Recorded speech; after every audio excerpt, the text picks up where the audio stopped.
This is a Headgum podcast. Liz and I became dear friends, and in the book I did have to say that thing that you told me many years ago, which was you had a dream where you told me, don't come out, just be out. Yeah. And I thought that was so simple, and Liz Feldman. it was Right? just a Isn't word that of great? wisdom. It was a mic drop moment. It's a mic drop. It's a bumper sticker. It's a poster. It's a t-shirt. It's a whole t-shirt. side hustle.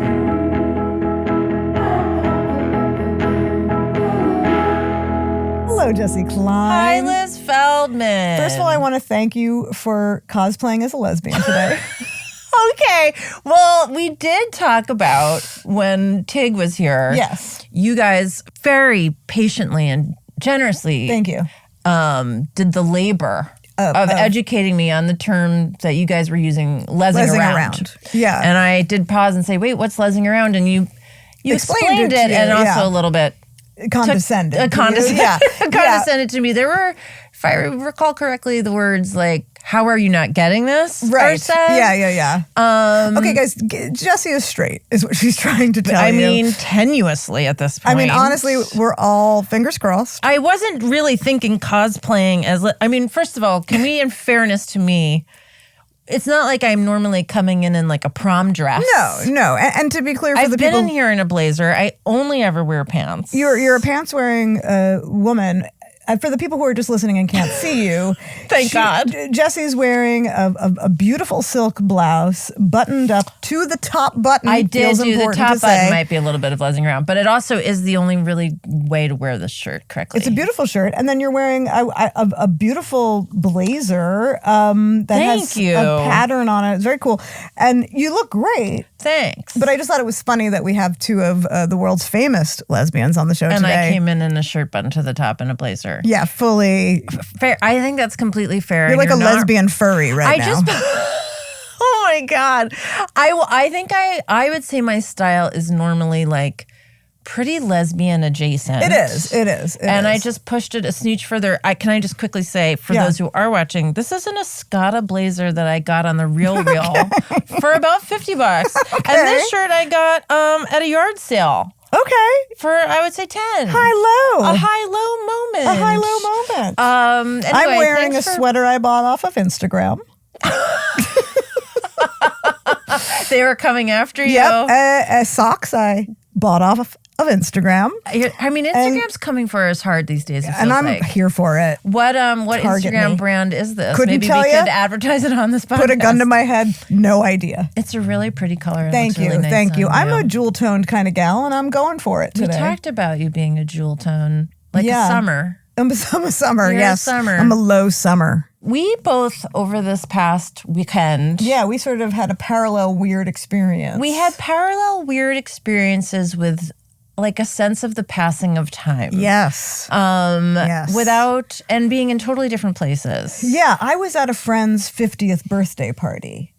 And which is, that's the stage of life we're in. We're going to 50th birthday parties. I'm trying to plan mine out right now. It's Yours coming up. is coming down the pike. Coming down the pike. And so I'm at this 50th birthday party with a group of friends that we really hit our peak as friends in the early aughts. Sure. So all of a sudden I'm with all these friends I haven't seen in years, and we haven't been in the same space in probably a decade, and it was very 2002 up in here. Sure. It's this weird thing in LA with old friends and friends in general is that like people come to LA with big dreams, then sometimes the city chews you up, Spits you out. farts you out, and Spits or farts you out. projectile vomits you right back to your You hometown. don't agree with the city. Listen, or the city doesn't agree with City you. doesn't agree with you. Yes, if you have a certain constitution, you just can't digest her. Yeah. And that has happened to so many friends of mine, and I'm sure friends of Yes. yours. And so we had been this big group of friends who all, were here to make it big in comedy and, TV and all the things. And this sort of skeleton crew was left on Saturday night. How many people are we talking? I would say there was maybe like 8 Okay. people That feels of a skeleton. group that was like 40 deep, you know? And so it just reminded me of this, passage of time of this wonderful time in our lives. There's been a few times in my life where I've met a group of people Yeah. and I felt like, these are my people. Yeah, a very special feeling. Very special feeling. It's only happened to me like 3 times, I would say, in my life. This was one of them. And so it was like bittersweet. Yeah. You know, that these people who we were all sort of striving for the same thing, some of them still doing great here, but so many of them gone but not forgotten. Gone but not forgotten. Was it addressed amongst the skeleton crew left at the party? Like, some of us are gone but not forgotten, or was it sort of unspoken? It was an unspoken thing. Because it was giving everyone the bittersweet feeling that maybe people didn't want to dwell on too much at the birthday. Exactly. It was more about celebrating our very sweet friend whose birthday it was. Yeah. Yeah. Well, along those lines, so I was, not to brag, in New Orleans for the first time ever, a city I've always wanted to go to. How did that not happen before? I was thrilled to go. Tell the people why you were there. I was invited to a literary festival. Excuse me. I know. I wear my glasses. Oh, I'm sorry. No, I got a very nice old acquaintance of mine who writes for Vanity Fair, Bragg. Yeah, heard of it. Invited me to come do a Q&A at this literary festival that's held at Tulane. By the way, you should have worn this to the literary festival because you do look very literary. You know what? I fucking thought that on my way out the door. I packed like a psychopath. This is a future literary festival outfit. moment. Yeah, okay, maybe when the next book comes out in 25 years. One thing they'd asked me to do the night before the festival started was to go talk to like a group of college students who want to be in entertainment. Ah, bless them. Future comedy writers, actors, like, you know, they just pick some people off and be like, could you come talk to us in a classroom? Their entire futures ahead of them. Oh my God, I am going to start to cry immediately. You're really blowing the blow of the story. I'm sorry. So I go and I have a lanyard on. I go to this classroom. I'm also with my very dear friend Maura, who's like one of my closest friends from college. So we've known each other since like the first day of college. Maura. And so she's with me. And these kids are so sweet. And I don't know if you have this experience when you like see college kids now where you're like, oh my God, you're like a barely past being like a fetus at this point. But I remember being that age and feeling like I'm a grown up and there's nothing you can tell me I don't know. Not one thing. And I just was very aware as they're like asking me questions and asking me for advice about how to break into the business. Oh, man. And I'm like, you guys have to understand, like, I came up like before the asteroid hit the dinosaurs. I'm like, there was no YouTube. Yeah, nothing. We couldn't put a thing on a TikTok. You couldn't put a thing on a thing. You could not put one thing on a thing. And they're like, huh.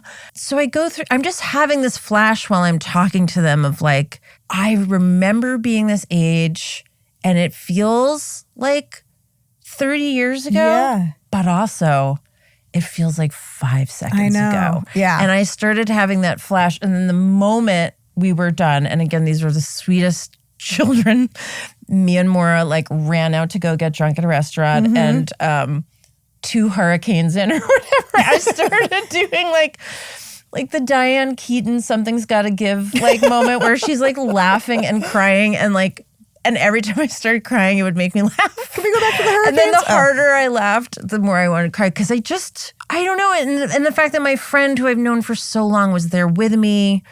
And you were like with her at that age. Yes. That now you're talking to these kids and they're that age. Yes. It just felt very time as a flat circle. And I don't think you have that many moments. And maybe this is how you were feeling at the birthday party where you're like, we are fucking suddenly aware that we are moving through time. So fast. So fast. Where's the asteroid about to hit? Oh, the Stegosaurus crouching under a planet. It's not going to help. Steggy is my favorite. Steggy's my favorite. Yeah, sure. I don't even know what I'm saying. More of a Terra D myself. A Terry D? I love a Terra D. I love a Terra D. I totally get it. I sort of wish we were drinking hurricanes right now because just saying that. I know. Well. Thomas! Go get us 2 hurricanes. But yeah, that, I don't know what bitter nostalgia? Yes, time there's a word for it, and I can't think. Ennui? I don't know. Ennui? It was like, it's that feeling of, I am this and I'll never be this again. At the same time, now, I'm the oldest I've ever been and the youngest I'll ever be. I have to go to the bathroom for 9 hours. Can you finish? Yeah, doing the show? I got this. Yeah, that was a lot. That's the thing. That's the fucking thing. But then also that feeling again was just like, as I go through this, how thankful am I to have Maura with me? You think about the people who've made it through with you, and some of the people who maybe have fallen away. Yep. I don't know. Maybe this is just our sunrise sunset episode, but we do have two very good guests on. We do. And along these lines. Speaking of those moments in life where you meet people and you feel like, oh my God, I found my people. You know, when I was a younger person in Los Angeles, I really only knew one other lesbian. This is what you taught me last time about lesbian stew. There's a very small little lesbian stew, and we're all in it. I thought there were more. I had one lesbian friend, and we used to watch The L Word when it came out in 2004. And I was about like 20. Seminal show. Very seminal. And I had never in my life seen lesbians represented on TV or in any media like this. None of us had. Crazy. It was a revelation, and all I wanted was that group of friends that these women on the L Word had. And I had this one friend, but we didn't really know anybody else. And I was lucky enough. I was a stand-up at the time, and I was doing a show at a thing called Dinosaur Weekend, which I've told you about. You told me about. It's the lesbian Coachella. Because I am taking this ongoing sort of online education course about lesbian. This is your lesucation. Yes, and it's like a learning annex. It's a learning annex, but it's just really me telling you what it's like to be a lesbian. It's just us having occasional conversations about your life. Go on. Pretty much. But you know, like, come on, you're here for the journey, and I appreciate it. And so, anyway, long story short, I'm doing stand up at a Dinosaur Weekend.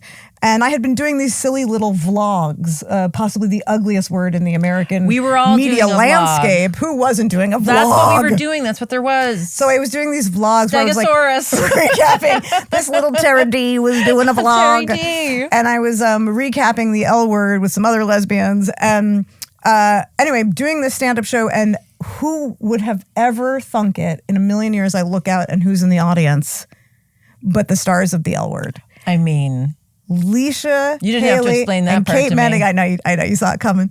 Kate, I will never forget this in my life, comes up to me after my show and she says, I'm a big fan. Oh. And I think my pants actually fell off at that time. Pants are falling off right now? Yeah, they fell off. I was not wearing a belt. They fell right off. And no, I couldn't, they slid off. I couldn't believe that she was telling me that. And I was like, I'm a big fan of yours. And truly, we have been friends ever since.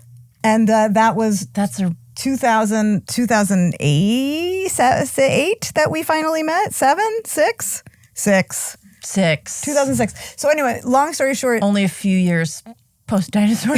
I'm going to keep pushing this. I want you to. I like dinosaur it. Timeline. I like it. But anyway, it's so exciting and special to me that these two gals are on the show today because, like I was saying, there are so few times in life where you meet people and you go, these are my people. And so I'm so excited to introduce you to two of my people.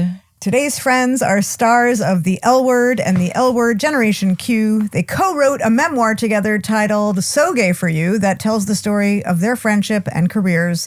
They co-host the Pants Podcast and are two of our favorite queer icons and my dear, dear friends, Kate Moennig and Leisha Hailey. You're here to make friends. Hi.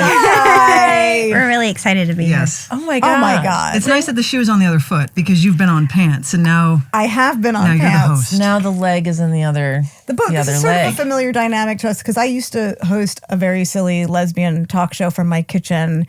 Where just out. This just out. Where and you guys really put me on the lesbian map, if you will, and because they were my guests on the show and they were so popular, people started watching the show. Cool. So shout out to all the lesbians out there. You know who you are. So I have interviewed these two before, but the gist of my show, my old show, was that I would invite famous lesbians, women of interest to the lesbian community, and then I would hit on them. Okay, so kind of like a con. Like a big, like a very, con, very like long a trap. con. Hey, it worked. And you had a big, I don't want to say a sex toy, but it was a gay sword. It was a rainbow sword. Okay, call it what you want. Yeah, that's funny that you saw it as a sex toy. It was a Disney sword. Okay, it but it was also Okay. Now, Liz, it's funny because you mentioned this talk show to me. Yeah. We were talking about it yesterday, and you did not mention a weapon. I actually had two of them. They were gay swords. And the whole idea of the show was that it was a very different time to be gay in this world. Prop 8 had passed, and there was a lot of, sort of political. Sure. It's not unlike today, actually. We've sort of reversed back into it. Don't know what you're talking about. I wanted to put a very sort of pro-gay, gay positive vibe out there. So I got these two rainbow swords from Disneyland. Okay. And I would shoot them at the audience, and then Wouldn't you say swing? I think I would say swing. Sometimes I say swing. Like a Wayne's World swing? Yeah, an homage. I mean, an homage. But my whole sign off was "You're so gay" in the most positive way. That's fantastic. And but truly, such a happy time of my life, and so much so because I got to hang out with these two. It was a all great the time. show. It should come back. Well, this is sort of, I Is think, that my true? new version of it because I feel like it's sort of a new version of myself in a way. Yeah. Don't you? Thank God. Well, right? we have to change, or We what have are we to. doing? Well, I mean, that's right? the conversation we were kind of just We were having. having a Yeah. conversation that we were literally having in the car driving over here because the studio is in the heart of hip. Wait, Yes. do tell. Hipsterville. Well, we were driving. There were young We went to children, go get a coffee at basically. Intelligentsia. Sure. Just for a pick-me-up, and we were waiting in line, and we get back in the car. Leisha goes, God, everybody's so young. I was like, that was just us. That was just us. I remember it like it was yesterday. Yeah. And, And here then we are. we were looking at some photos we had to approve that were just honestly some of the most god-awful pictures either one of us had I've ever never taken. seen. And I had to look And at I Leisha. said, I love you, but you look horrible. She did, no. And I had to me ask her. too, but I was just, you it got to be wasn't honest. your best moment either. I know. And I had to ask her, do I look that bad in person? And she's like, no. She's Of like, it was course just not. anyway. No, I'm not looking for a fire this compliment. photographer. But it was just your conversation really reflected the experience we just had. Yeah. On Sunset Boulevard, on Sunset. Oh no! Yes. I try to pull in here and pull out as quickly as possible before I see anyone younger than me. I apparently have an instant nervous breakdown. Did I ever tell you about the Gilligan hat moment I had? Oh, no. I'm interested. I think I know the hat of which you speak. Well, of course you do. Yeah. This is such a useless aside, but we'll cut it. But I'm also going to commit to telling it. A few years ago, I was getting ready to go on vacation, brag. I stopped into, what's the place with the alligator? Lacoste. Izon? Yes, a Lacoste, yes. Lacoste shop. Because I just wanted to get a little floppy hat for the Yeah. sun. And there was essentially a person that looked like a fawn was working there. Okay. And I was like, hi, I'm just looking for a hat, one of the little, a floppy, like a Gilligan hat. And this person looked at me and went, what's Gilligan? yeah. Oh, yeah. man. And I Yeah, was yeah. like, well, I guess I'm going to drive to a gun shop now. I was shook Yeah. to my deepest Yeah. core. I mean, it wasn't ringing a single bell. No, to No. be fair, it's a 60-year-old reference, but But isn't it still floating in the ether? in my Like, ether, it is for sure. I mean, I don't know. Gilligan will come back around and be trendy in about 2 years, and everyone's going to know who Gilligan is. Yeah. I like Just it. right now, Okay. no one's tapped into Gilligan except people of our age bracket and people of our older. age. I didn't know that Gilligan had fallen by the wayside, but Didn't Ginger just have a moment? Yes, Yes. having Okay, a thought moment. Ginger was just in the New York Times. Yes, that's right. Yes. Okay. Now, did I read the article? I No. didn't. No, I was like, but No, but I saw Oh, that. we saw her. I saw that. And we were glad to see her. Thing Good, is she's that getting we some saw credit. her. she So was sexy. doing something. She She's was doing like, something. This She is was great. doing I something. feel like her publicist should be very proud of themselves because we saw her but have no idea why. Wait, in the spirit of lezzing around. Yeah, well, and let me see if I yeah. can get the hang of it. Yeah, okay. As you've taught me on Go our ahead. online course. Thank you. Yes, let's Were see. we, just because it's come up and now that we've established and no one knows what Gilligan's Island is, I'm going to dig deeper. Great. Were we Ginger people or Marianne people? Marianne. Marianne. I can't believe we all Why would answered you that. even- Of course. 100% Marianne. Par for the course. I mean, I guess I wanted... Natural. Yeah, Girl I next mean, door. Yeah, girl next door. Organic, Sweet. didn't wear makeup. Yeah. Pigtails. Well, Well, I mean, that's. I yes. think I wanted to be Marianne, and I thought Ginger was so beautiful. Yeah. Ginger felt a little unattainable. To I was me. like, Ginger's that girl. Yeah. We're never going to get We're her. never gonna get Ginger's her. that girl. Yeah. So, No, Marianne was salt of the earth. Salt of the That's who you'd want to bring home to mom. Girl next Yeah. door. Yeah. And Yeah. I think that's why the professor loved her the most. Moving on to non-Gilligan related topics. Guys, let's get into the book, I think. Let's get into the book, which I love so much. Okay, so Wow, then the clipboards are nerve-wracking. I know. Like you have You know what the homework. clipboard is? It's two nerdy Oh my little God. A student Yeah, girls yeah. who've never learned to fucking relax a day in their life. And like literally when Thomas handed us these clipboards the day, like because we have our notes, and then he was like, here's a clipboard, and I've never felt so safe or seen in my I mean, the entire clipboard life. is my lifeline. Do you have this for every guest? We do. Yes. We do. Okay. Yes, No, yes, it wasn't yes. like Okay. just clipboards Thank because we've got God. so God. many pages. Because that would have been No. Every guest that's gets daunting. the If clipboard. it was just for us. You have written an entire book about your friendship called "So Gay for You." Which, by the way, is so good. It's so good. Seriously, and I'm not just saying this because I love you both. A page turner. It's Wow. a page turner, and I'm meeting you guys for the first time. I mean, I have so many thoughts about this. I love the way that you wrote it. I'm going to try again. I'm moving away from Gilligan. We're asking questions on the clipboard. But you met on the L Word. You've written a whole book about your friendship called So Gay for You. And right away, the first few pages, I just sort of loved how you talked about clocking each other, even just at the auditions for the L Word. Can you tell a little bit about that for people who haven't read the book yet, and talk about like how it evolved from these first little eye lines of seeing each other? You know your people. yeah. You know Oh, your yeah. people. Well, we were up for the same part, the part Kate ended up getting, which was Shane. Which is hilarious. Which to think is so about. hard to imagine. It is I really know. hard. But I Even thought she for got me. it. I thought she had it in the bag. Each Which of is you super thought sweet. the other had it in the Yeah, I back. thought Yeah. I just fucked this whole thing up because I didn't bring a prop with me. And I looked a lot edgier Wait, back who was the then. one who That's brought the why comb? I Leisha- did. Leisha For brought the comb. sure it was me. Because Shane was a hairdresser. Yes. So Yeah, she was like, and I'm gonna I bring a used comb. it like I whipped it like in the audition, like I was like I used it and I did maybe this with my fingers for the hair. Yeah. To the Yeah, like I was, yeah, but it really helped me, and I was like, oh, this because the Happy Days. Speaking of Gilligan's Island, Yes. same thing. Yes, the Fonzie I was of like, it all. what an icon! I'm going to bring it into the gay world. You're What a gonna be the cool idea! lesbian I was Fonz. so proud of it, and I thought that was going to get me the part because it obviously had gotten me that Did far. you walk out of that room and say, I got that in the bag. I killed it. Are you kidding me? No. Out of the audition?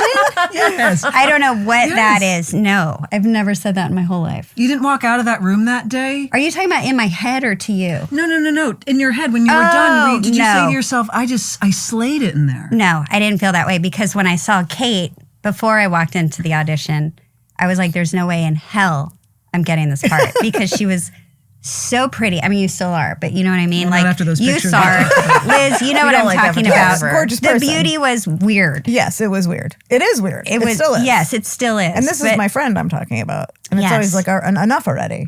You're beautiful. I'm so you're both sorry. But very it was like beautiful. Mick I mean, Jagger. seriously. And by the way, Leisha, like you're Like, fucking who are we schluck. looking at? Yeah. You're beautiful too. Oh my God, thank you. I'm not You're going to beautiful and you self-deprecate. look exactly the same as the day I want met to you. so bad. Which is Oh a my God, compliment thank you. when you look Thanks, exactly guys. the same from the day Thanks. you met someone. Thank you But both. talk more about me. What were you saying? I was saying, yeah, no, it was like Mick Jagger in a woman's body, but like the sex appeal was just like just there. It was It's so I'm calling you wild. but it was sort of it-like. You were like, what the hell is this? Yeah. It's Never met anyone wild that like you thought that because I looked at Leash and I was like, there's the yogurt girl and there's the girl from All Over Me and she's got this cute outfit that I've never seen before and this funky hairstyle and I clocked her instantly. I saw her from the back. I saw the back of her head when I walked through the glass doors into the waiting room and I thought, that's the competition and I lost this one again. And what was it also? First of all, it is like a little O. Henry story where it's like she had the comb, she had the cool look. Who's gonna get it? But was there also like I've been to a few auditions in my life, and I'm terrible. pretty quickly caught on to the fact that I was like, this can't be my life. I can't. It's rough. I can't. Yeah, I don't have it's the terrible. inner spiritual strength to do this. Yes. So I'm always just blown away by people who can do it. But you kind of talk about seeing each other and each of you being like, she definitely got it. She definitely got it. She's so amazing. She's so amazing. Was there any of because it was also, you knew this was for something cool. It wasn't like you wanted this part. Was there somehow like a magical absence of like, well, fuck her? Like, was it so like, did you also just have this feeling of like, I got to give it up for this cool, beautiful person I'm seeing? I never have a fuck her or fuck them mentality in those rooms. Anytime I'm up against something, but with her, it was more. Yeah, me neither. I was just, I never have. Some people do, but some people do. They get into this whole zone of like warrior stance, and I'm gonna, blow out the competition with my Jedi mind tricks. I don't. I just stay in my own little bubble of my brain. But with Leash, I thought, I was like, she fascinates me. Yet we've only said hello. And what are the odds that we're sitting here together? And so I didn't have any of that. Maybe you did. No, I That didn't. doesn't seem like your energy field. No, I and I was completely oblivious to the process of auditioning, and I think that's why it was the only part I ever got to this day. It's because I had no like awareness around what I was going through. I didn't know what a test was. I didn't know it was the last thing. I was like, oh, this is the last one, and I had no representation. I was just sort of like, oh, this is fun. And now I would be sweating bullets, and you would like smell the desperation on my like jacket. So it's like, I think that You were innocent and I was jaded. yeah, I don't know. Love that combo. Yeah. It works. And at what point in your sort of, crossing paths, and you obviously both get cast, Leisha not as Shane, but as a different part. Right. And is it true that they wrote that part for you? That's what Eileen said later. She was like, because the president... They did. They wrote They were Alice. split in the room, and they still wanted me on the show, so I don't know. Yeah, I guess so. That's I mean, so I think it's fair to say that you both have it, if you will. In different ways. In different ways. You have different its. Different hits. Yes. Right. And so now you're like, you're there, you're in Vancouver, you're starting to shoot the pilot. At what point does the friendship cement? And can we even go back, sure. roll tape back, because I want that question to be answered, but also like just the moment when you realized, oh, we're both here. That was when I got to Vancouver. I was I didn't know who anyone else was in the cast. I only knew Jennifer and Pam.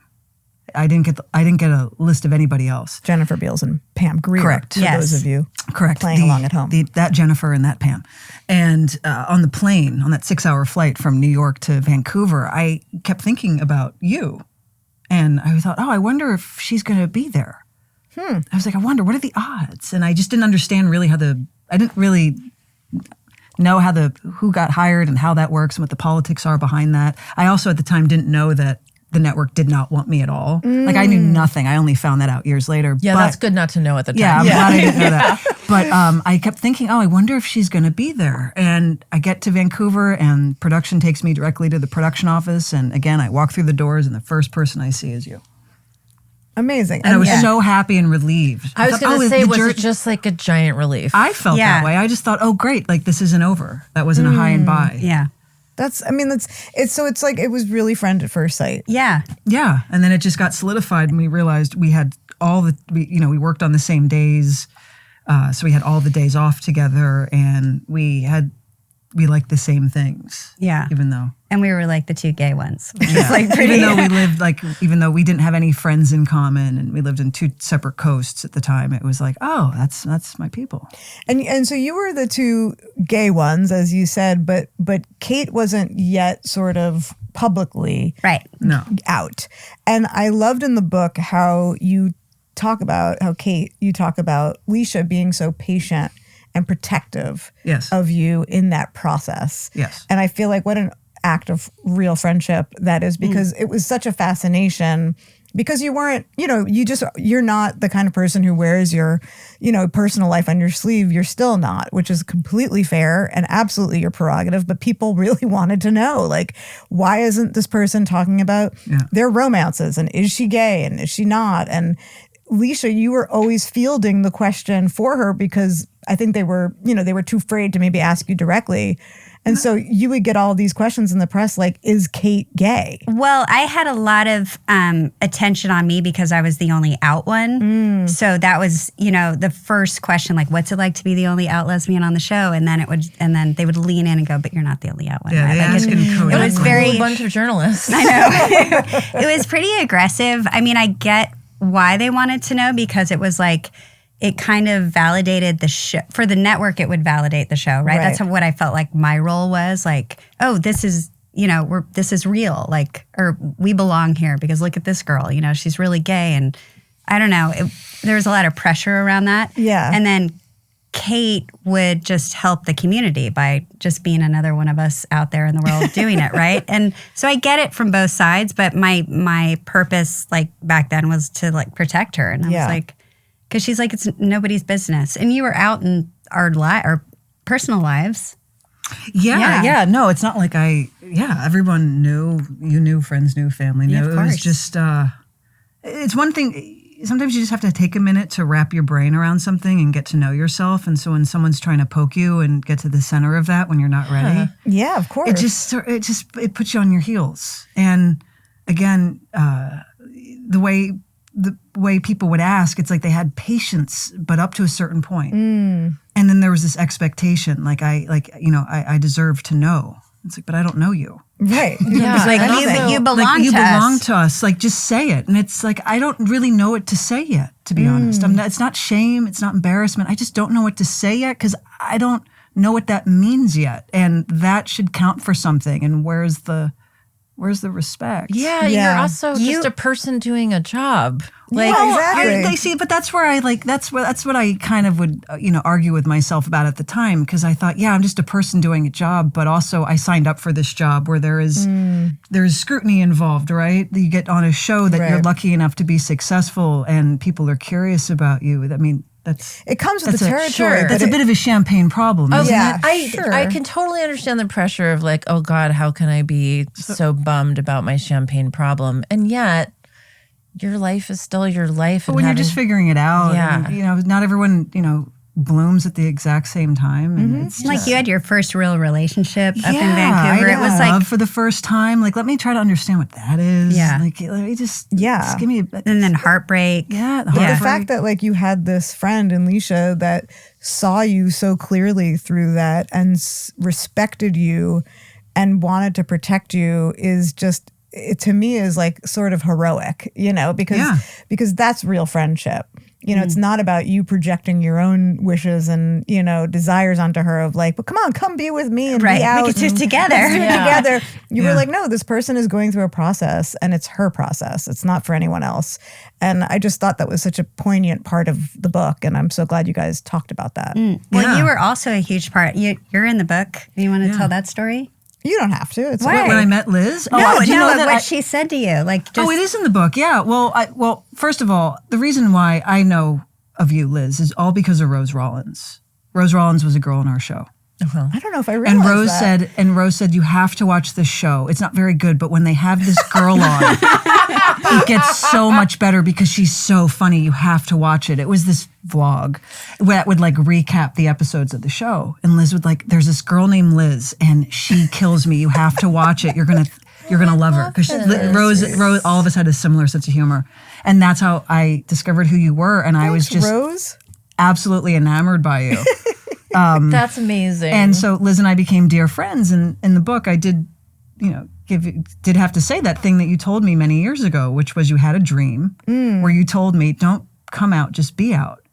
Yeah. And I thought that was so simple. And Liz Feldman. it was Right? just a Isn't word that of great? wisdom. It was a mic drop moment. It's a mic drop. It's a bumper sticker. It's a poster. it's a t-shirt. It's It's a a whole t-shirt. side hustle. Well, because I think too, I was a very out person, Yes. and that was really kind of my brand at the time was yes. like, be out. But I also saw that you were going through your own process with it. And it did seem weird at a certain point, and I don't think it's really anybody's, you don't owe it to anybody to come out. Of course not. It's really about your own relationship with yourself. And at a certain point, coming out is a weird performative thing you're doing to other people. But that was the era, right? was the era. You had to come out. And had to make thank it- God I had already been out. So because I can Yes. imagine the pressure would have been so enormous and yeah. intense. But Yeah, they wanted you to make it a moment when that happened. like you had to like do an interview and And I be think on that's a what magazine. turned me off actually more. It's just like that kind of direct attention. Yeah. That's a turn off. That doesn't feel like that's in And then we were also watching people have terrible results with coming out publicly. Yes. So Yeah, it's like it wasn't something that was necessarily celebrated going super well. Right. No. And also being on the show, like, we were looked at in a certain way to begin with. So then to add on top of that, so like more attention and, all of us were to a level, objectified. And it was just a lot at once, right? Yeah. And no one prepared us for it. No one talked us through it. It just sort of happened. I don't know if you can prepare yourself for that because also, and I think it's important to you cannot overstate, what a cultural impact the L Word had on the queer community. It was really the first time there were positive and realistic depictions of lesbians, like just living their lives, having friends, going out, having relationships, wanting the things that everyone in life wants. It was incredibly powerful and important. And I think almost then impossible for the audience not to project themselves and their wishes and, their dreams onto you guys in real life. Sure. Which is, I kind of did that. I was like, where are these people when I was watching the show? I wanted to be friends with you. Now I'm lucky and I actually got to be friends with you, which is extremely incredible and truly, I think one of the things I'm most grateful for in my life, that I found you guys and that we became sort of like this group of, ragtag lesbians together. That's right. I mean, it's interesting too when you're saying like that was, Leisha, when you were saying that was the era then, it was, and I'm just trying to think if we've evolved as audiences in any way past that or if we're still there. Like I think about Friends and obviously that was like, an insanely popular show and that cast was under the spotlight. And there was always that thing of like, well, the reason it works is because they really are friends. And people were so fixated on like their relationships with each other and like wanting what you were seeing on the screen to also be like what's real.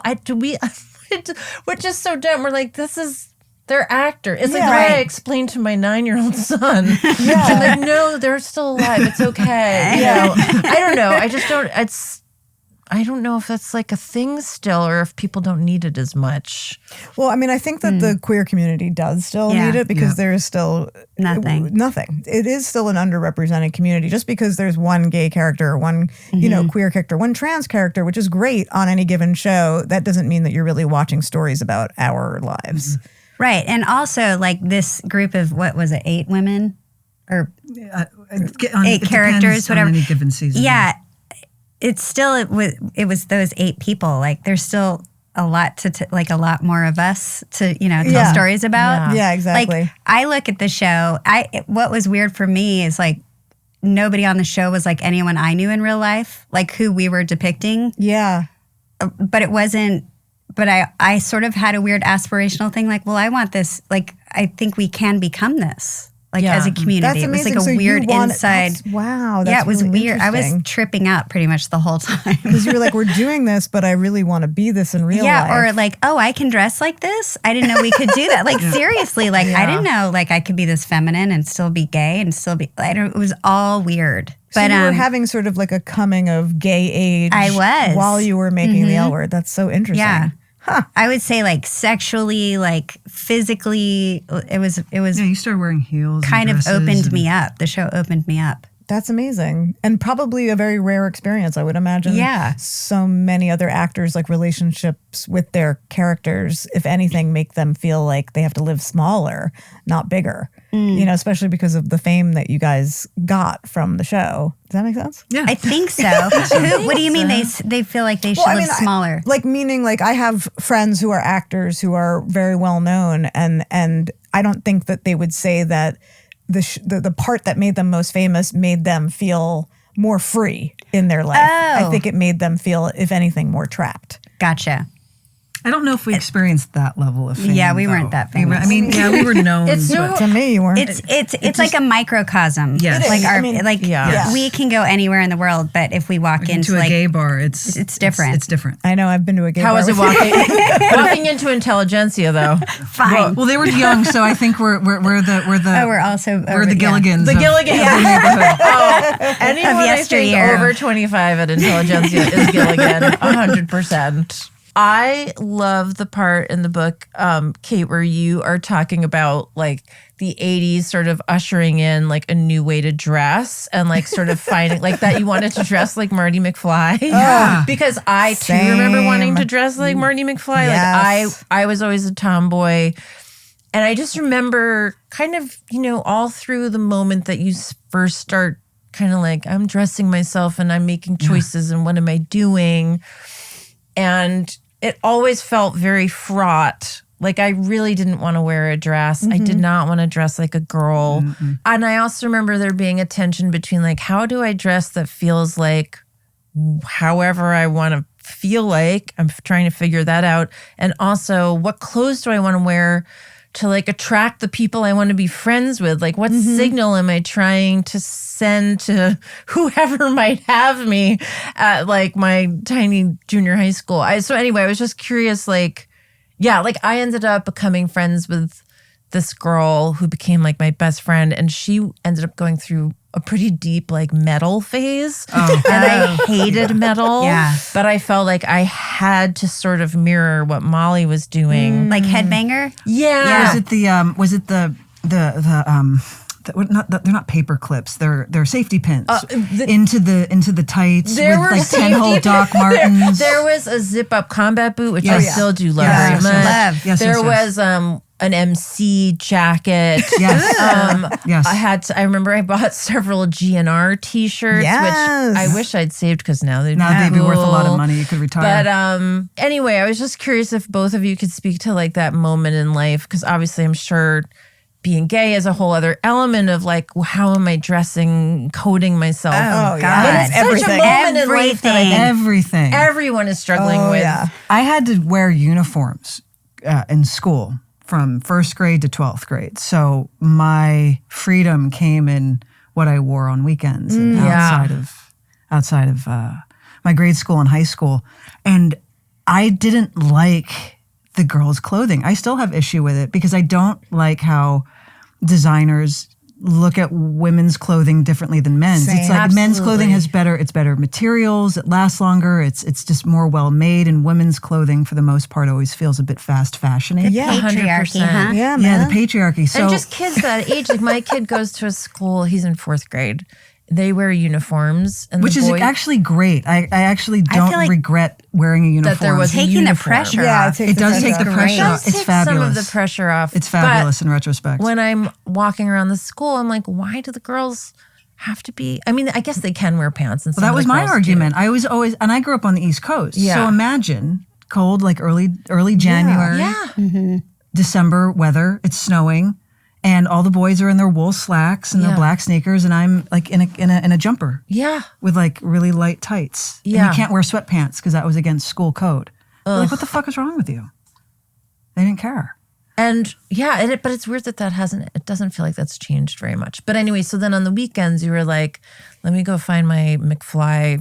It was just inspo from movies and TV. And I feel like the shift happened in the early 90s. And like I said in the book, like Reality Bites and CK1 ads and like all of this like sort of androgyny blending of I can wear a white tank Jenny and jeans. Shimizu. Oh my gosh, she changed the look. She wasn't my go-to, but I totally get it. Yes, she fell into that. She was a white tank wearing. She was also in the CK1 ads. Yeah, totally. That's what made me think of it. But it was just that sort of like, I hate to say it sounds so simplistic, but that early 90s, like Kurt Cobain, Seattle grunge thing with the music, and then the clothing followed, and suddenly like vintage Levi's are the thing to get. Yeah. And motorcycle boots and flannel shirts and beat up leather jackets. And I thought, instantly, I'm that's home. my speed. This is where I belong. Yeah. Yes. This is it. As someone who dressed up like Groucho Marx for Halloween, I was like so excited because my mom had like an old green sweater that was kind of like, it was basically exactly the Kurt Cobain sweater. And I was like, that's my sweater now. Yes. I mean, but you've hit upon, I think, a real sort of flagship thing of being a lesbian, which is like how we dress is, especially back then in the 90s and early aughts, like how we signaled to each other, I'm gay. Yes. Yes, like you stop dressing for men Yes. Like, right? And you relax into that. Feels good. Like we More cut. comfortable. I cut my hair off. My jeans, I wanted them as big as possible with like a low belt, and then baggy t-shirts and combat boots. And I was like, my people will know who I am and what I'm what I'm out for. Yeah. You know what I'm out for. Yeah. No, but like, signals, right? That's how we signal to each other. I mean, that and unfortunate haircuts. Yes. There were some unfortunate haircuts, but it was how, it was the way in which we sort of, it was how we like wore our identities, badge. it was our hair and our shoes. Have you had have you done Like a really short hair. something, anything? It wasn't good. It was accidental. You did like a little pixie moment? I've never done a pixie moment. You didn't make the mistakes wow. I made, did you? No, I mean, first of all, you can make no mistakes. No. I did. I I'm made not plenty seeing of them. any mistakes Plenty. There's ever no having mistakes. been There's made not for mistakes. either Both of you are so just like adorable and the beautiful. hair and that I iconic. have had through the years is just. But your hair was also always trendsetting because like what a lot of people, who are younger maybe don't realize about Leisha Hailey is that you were a lesbian. I knew who you were from before the L Word. Right. Because The you music. were because of music. Because you were in a band called the Murmurs and you were always out. I mean, pretty famously dated Katie Lang, heard of her. And, so you were one of the, and there were not many. There were maybe 4 lesbians in the fucking world who were willing to be known as lesbians. So, the fact that you were then on the L Word was huge, but your fashion was always on point. Wow. For the moment, it was always on point. Thank you.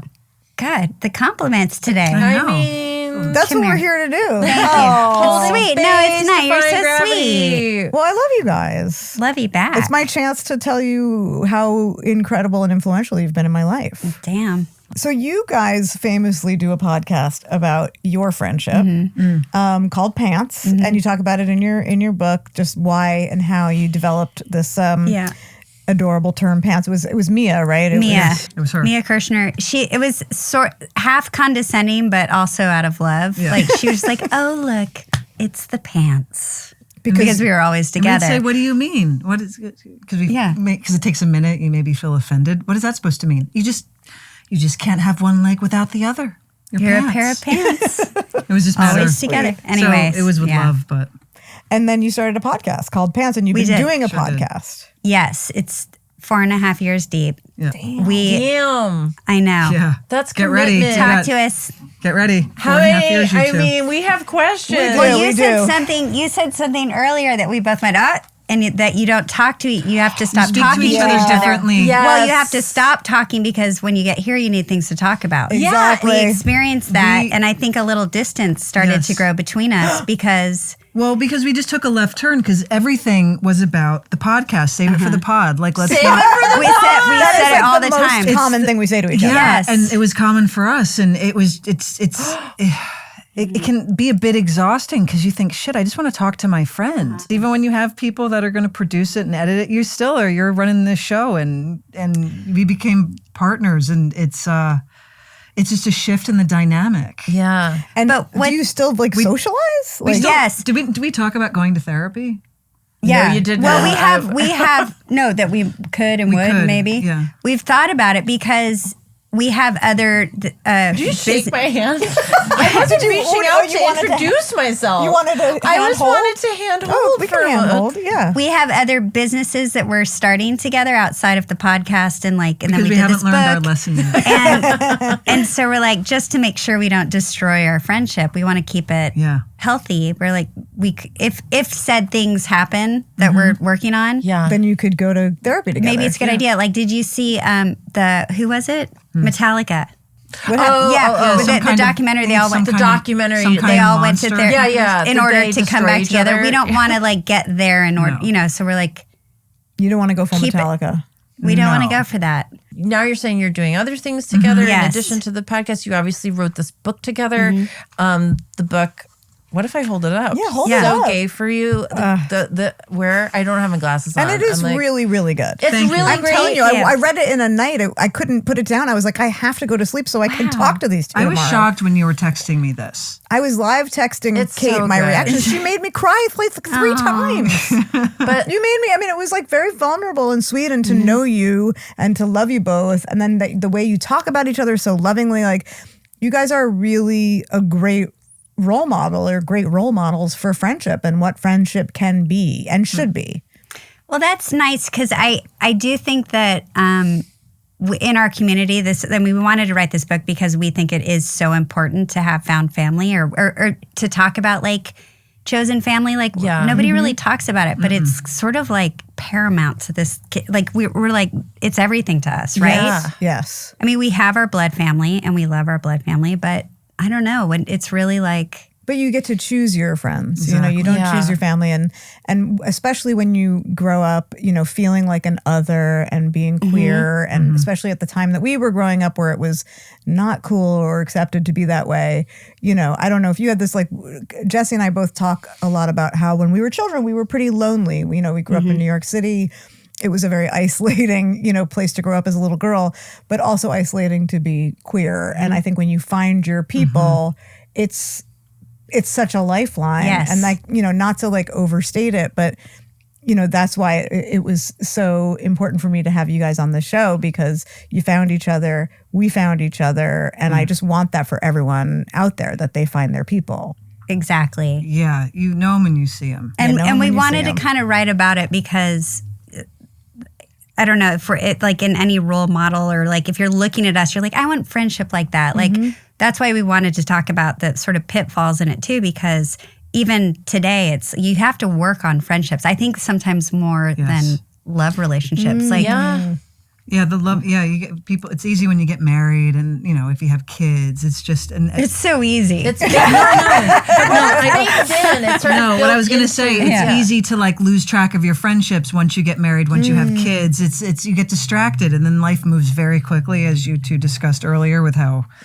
We're dinosaurs with the asteroid, and it does take takes effort to maintain that.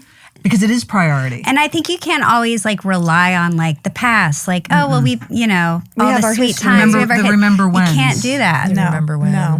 Because we change, like we were saying, we change, and it's like I have different needs and different wants now. And, I want Kate to come along and I want to learn about what she's interested in now. And I know it's very different from 10 years ago, 20 years ago. Yeah. And maybe I'm projecting, but I feel like you two have grown and evolved in parallel ways so that like you can still relate to each other. And that doesn't always happen. Right. You can grow apart very easily. Yeah. But like you guys have a lot in common and interests in common and skills in common. They're both very handy. Yeah. Very you mentioned handy. that. But I also have an interest in keeping Kate in my life. Yes. Like I think you just have to prioritize it. Yeah. Well, it's interesting. Like something that Liz and I have talked about too is, unlike romantic relationships, whether gay or straight, any kind of romantic relationship, there is at least sort of there's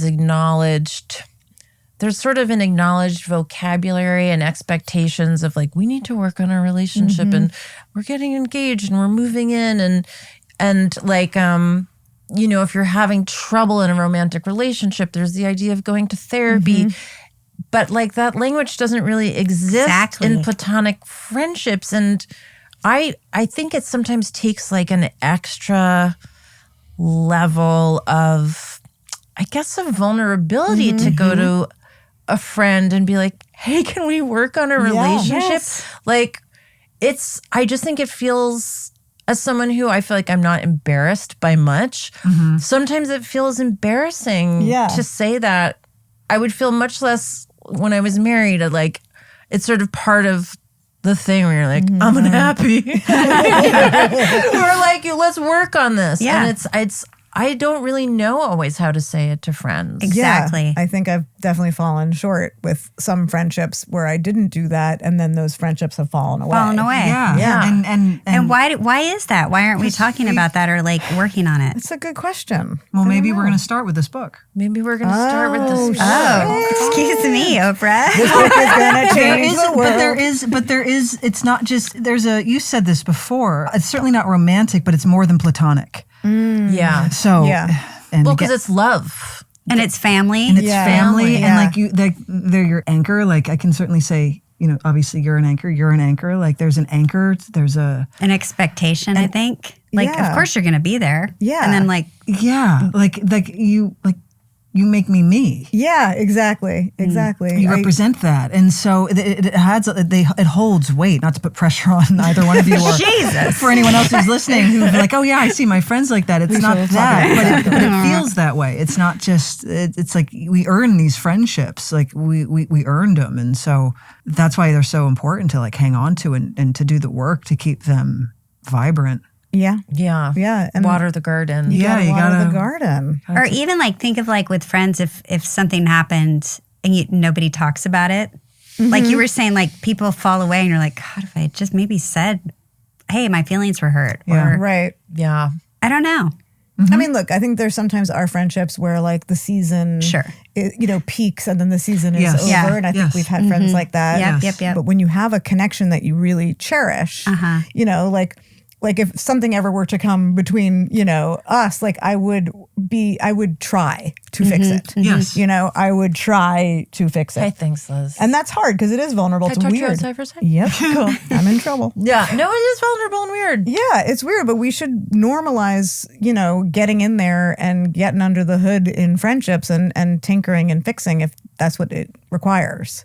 Maybe this is just me, but also I've noticed as I get older, it's harder to make friends as well. That's the whole point of the pod. That's the long con. That's the long con of the pod. Well, it is. It's harder to make. I it's wanted just her to harder meet you to guys. My next question was going to be, is there a vacancy? If you were to meet someone in a great blazer, let's say. It's the first thing I look for. Okay, cool. What neighborhood do you live in? Just so Great we're news. geographically convenient to I'm each on other. the east side. Okay, We're very That's easy. close by. Okay. Right. Okay. Yeah. That's Okay. just So a you freeway. can so see that- anywhere. Yeah, we're Procedure. like 7 minutes away. Proximity. Yes, it's important. And then Very any other Or it just needs? helps. Yeah. Oh. Yeah. Well, it's just otherwise you're like, oh, I gotta go to so and so. I gotta go on the 2 to the 134. Yeah. No. Very Californians. Very Californians. But that's what it is. Yeah. You're in the No, zone. we live as close to each other as you do to each Yeah. other. So I I like think it. we could meet in the middle. That's okay. I can do that. Yeah. That's balanced. Yeah. Maybe like, we all get in our 90s gear and go to Intelligentsia. Just show these kids. Scare 'em. We all As long as we can all feel all old part together. of What are you guys drinking these days? Yeah. such a cool what aren't we drinking?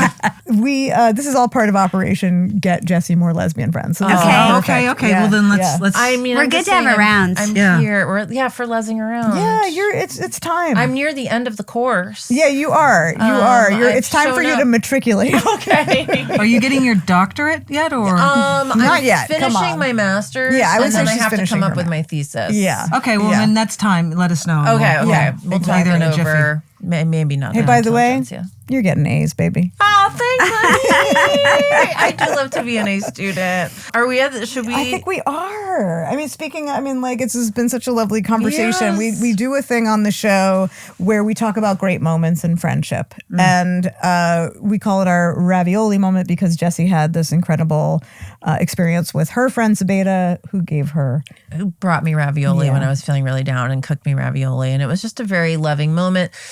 And so we're like, we've been enjoying asking people, what's your ravioli moment with a friend? It could be with each other, someone else, answer separately together. Just like a moment where you're like, wow, that really means so much to me that this friend did this thing. I have one. Go. It's in the book, but that's how profound the moment was for me. So when I lost my dog Zoo, like suddenly one day, like all my friends gathered around and was no one calling you? Is that what you said? You were having like a problem reaching me. The situation. I hadn't seen Kate that morning and Zoo passed away. And I was in like a state of shock because it was so unexpected. And hours later, I was laying in bed and I was just sobbing and my door was closed. And then Kate came in and just like didn't jump. She like laid on top of me and just like enveloped my whole body in this hug that was like, when someone does something without saying anything, that's what she Yeah. did. Like there were no words and I just like sobbed in her arms and I'll never forget it because it just was like everything I needed in the moment. I think that was one of the times I cried in the book when I read it. I remember that day. I have one. It's also dog related, but it's profound and it's a really important. It was a really important experience that I had. Leisha was with me when I got my first dog, Floyd, which, you My know. little buddy. Leisha was like, that's the guy. And 18 years later, 18, or maybe 19, we never really knew, he was by my side. And inevitably it came time where it was, you know, his time was up, and I didn't want to do it at home because I didn't like the idea of saying goodbye to him in my house. So our vet said, why don't you just come to the office after hours? And lovely vet, Dr. Zoe, if she's listening. Oh, she's the great. greatest. We love Dr. Zoe. Oh, you know Dr. Zoe. Of course. Oh, gosh, she's the best. So, She's a lesbian. And so Leisha was like, I want to be there with you. So Leisha picked us up, and I remember being in the back of your car, and Leisha was just in the room with me during one of the hardest, most intimate experiences I ever had. And I know some people listening are like, it was just a dog. No, it wasn't just a dog. no. These animals are like they are our lives. And when you don't have kids, they are your children. And it was very profound. It was like the first real loss that I had that wasn't someone older. It was such a profound loss. And Leisha was just there with me in that room, you know, from the beginning until the very end. And I wouldn't dream of having anyone in that room ever. Yeah.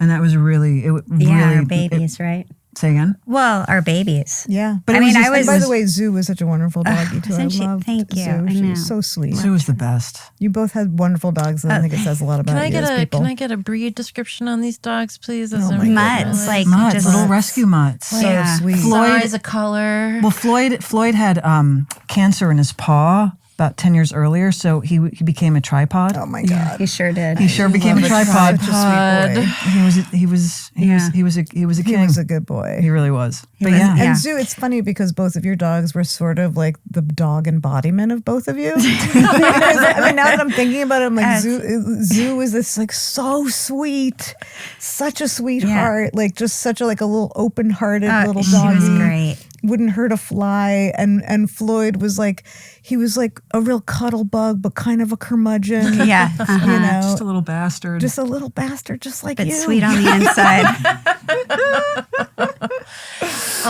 You know, it's funny. That's not the first. We've had one other person talk about like a dog dying moment. I'm obsessed with dogs, and currently I'm like, you know, I'm on a lot of adoption rescue sites. She's Basically, on an adoption journey. I'm on an adoption journey. Of course, it's not like it was just a dog. It's just such an intimate moment saying Yeah. goodbye to someone that Yes. like you've cared for however many Well, years. also I was honored to be in the room because I had known Floyd for 18, 19 years as well. It's like, Yeah. And that's, I mean, like, it's, I talked about this before, but like, it really is to me, like, why I enjoy, or, you know, the beauty of being someone's friend is to be there sometimes for the hard parts, you know, like Yep.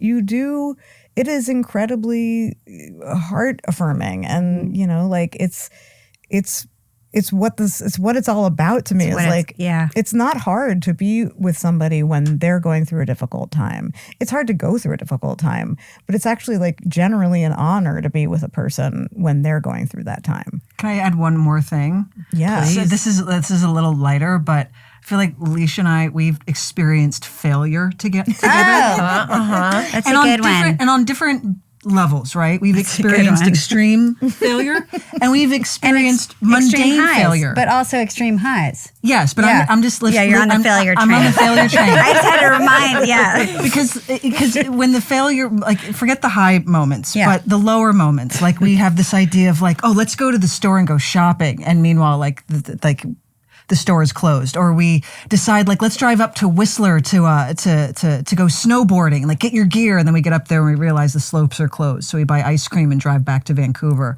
and we're like, whatever. Like the moments of failure, we laugh about the moments of failure. yeah.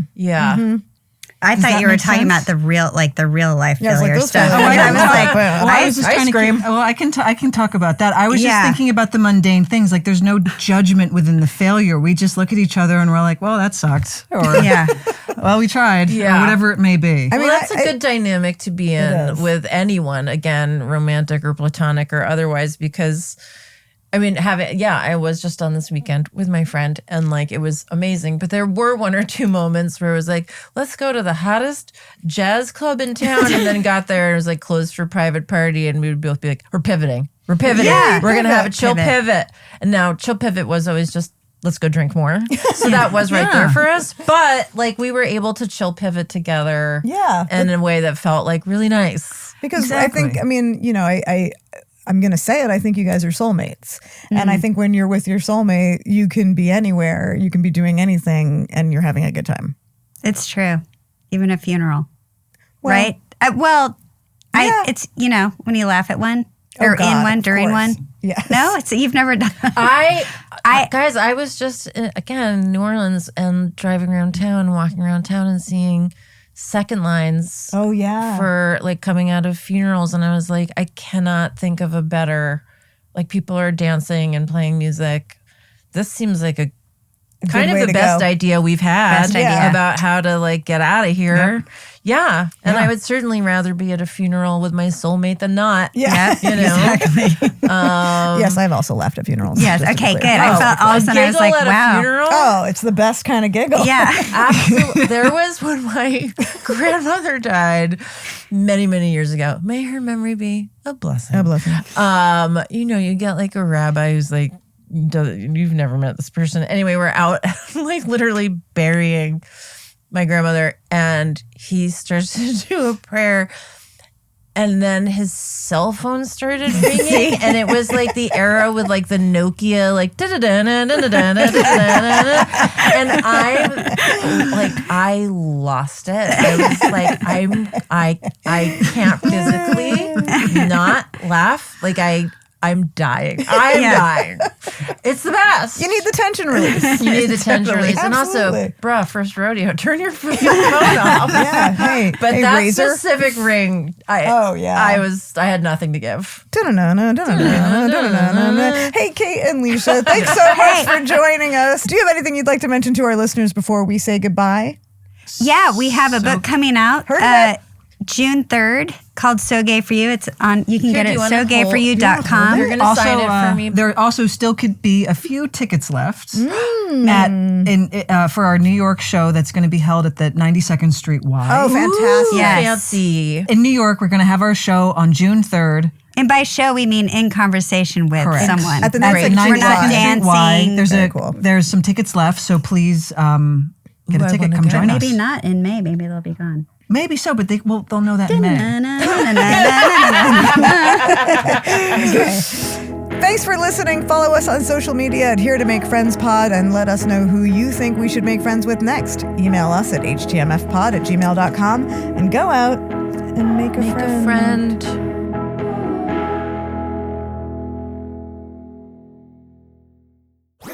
That was a Headgum podcast.